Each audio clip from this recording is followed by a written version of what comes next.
রত্নপ্রসাদ বাবু বলেন যাব না। বাহাদুর খা, জনাব, আমি মনে মনে স্থির করেছি আমি কবিরের হাতে রাজ্যভার তুলে দিয়ে মক্কাভিমুখে যাত্রা করতে চাই। এতে আপনাদের কি মতামত? আপনার মতে যা হবে মহারাজ, আমি তাতে সুখী। আপনি সুখী হলে আমি সুখী। রত্নপ্রসাদ বাবু, আপনার মতামত আমাদের মতামত হুজুর। ঠিক আছে। ভাইজান, আপনি কাকে এই রাজ্যভার অর্পণ করে মক্কাভিমুখে যাত্রা করতে যাচ্ছেন? নাসির খা, আমি তোর মতো চরিত্রহীন লম্পট মাতালের হাতে রাজ্যভার কিছুতেই তুলে দে আমি কিছুতেই শান্তিতে মরতে পারবো না।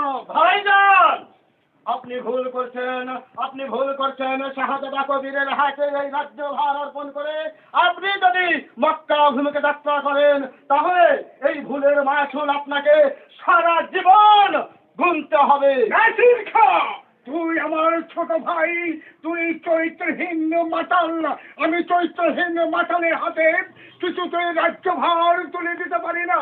ভাইজান, আমার উপযুক্ত ছেলে রয়েছে কবির, আমি কবিরকে রাজ্যভার তুলে দিয়ে আমি মক্কা অভিমুখে যাত্রা করতে চাই। ভাইজান, আমি আপনার উপযুক্ত ভাই নাসির খা থাকতে আমি কিছুতেই শাহজাদা কবিরের হাতে এই সিংহাসন। নাসির খা, এখন আমরা শক্তিহীন হয়নি, দরকার হলে তোমার মাথা মুড়ে ভুল ঢেলে এই প্রাসাদ থেকে বের করে দেব। বাহাদুর খা, নাসির খা, আপনি সামান্য একজন রাজ কর্মচারী হয়ে তুমি নাসির খাকে হুমকি দিচ্ছ।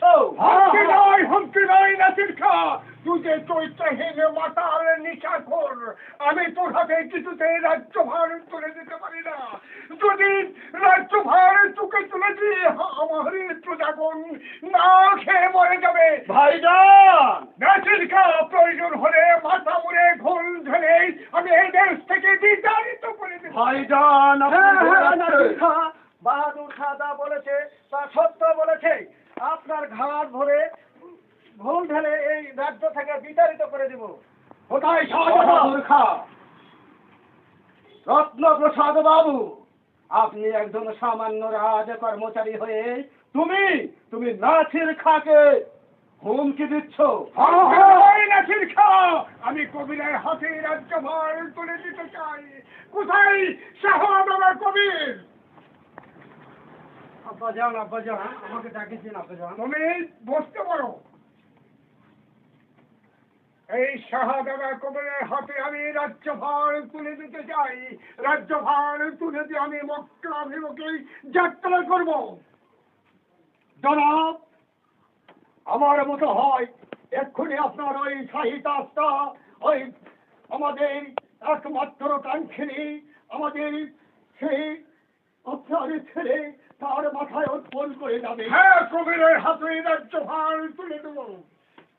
না ভাইজান, আমার দেহে এক বিন্দু পরিমাণে রক্ত থাকতে আমি এই ধর্মপুর রাজ সিংহাসন শাহজাদা কবিরের হাতে কিছুতেই যেতে দিতে পারি না। এই কথা নিশাখুর মাতালের মুখে কিছুতেই মানাই না। আমি যা স্থির করেছি আমি তাই করব। প্রয়োজন হলে এই মুহূর্তে রত্নপ্রসাদ বাবু, বাহাদুর খা এই রাজ্য থেকে বিতাড়িত করে দেব। তবে জনাব, আপনিও শুনে রাখবেন, আপনি আমার বড় ভাই, আপনি শুনে রাখবেন, আমি নাসির খা বলছি, আমি যদি জীবনে বেঁচে থাকি, আমি জীবনে বেঁচে থাকতে আমার দেহে এক বিন্দু পরিমাণ রক্ত থাকতে আমি কিছুতেই এই ধর্মপুর সিংহাসন। নাসির খা, তুই আমার ছোট ভাই বলে এখনো কিচ্ছু বলিনি। আমি শুধু একটা চর মেরেছি। প্রয়োজন হলেই আমি তোকে দুনিয়ার মুখ থেকে সরিয়ে দেবো। আমি কিছুতেই ক্ষান্ত হব না, কারণ এই হচ্ছে নিশাখুর মাতাল চরিত্রহীন লোক। এর হাতে কিছুতেই আমি রাজ্যভার তুলে দেবো না। প্রয়োজন হলে ঘাড় ধাক্কা দিয়ে এই মুহূর্তে প্রাসাদ থেকে বের করে দাও। ভাইজান, আপনি কিন্তু ঠিক করছেন না ভাইজান, আপনি শুনে রাখুন ভাইজান, আপনাকে কিন্তু এই ভুলের মাসুল সারা জীবন গুনতে হবে, সারা জীবন গুনতে হবে। হয়ে যাও রত্নপ্রসাদ বাবু, বাহাদুর খান, আমি এই মুহূর্তে আমি আমার পুত্র কবিরের হাতে রাজ্যভার তুলে দিতে চাই।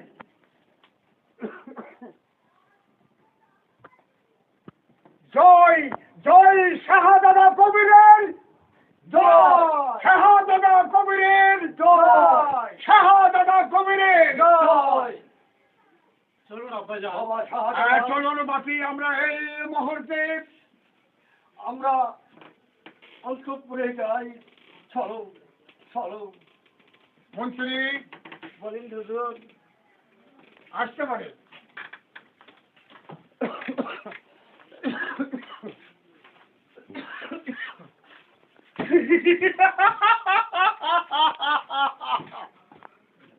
এই নাচের খাওয়া বেঁচে থাকতে, এই নাচের খাওয়া বেঁচে থাকতে আমি কখনো এই ধর্মপুর সিংহাসন শাহজাদা কবিরের হাতে কিছুতেই যেতে দিব না।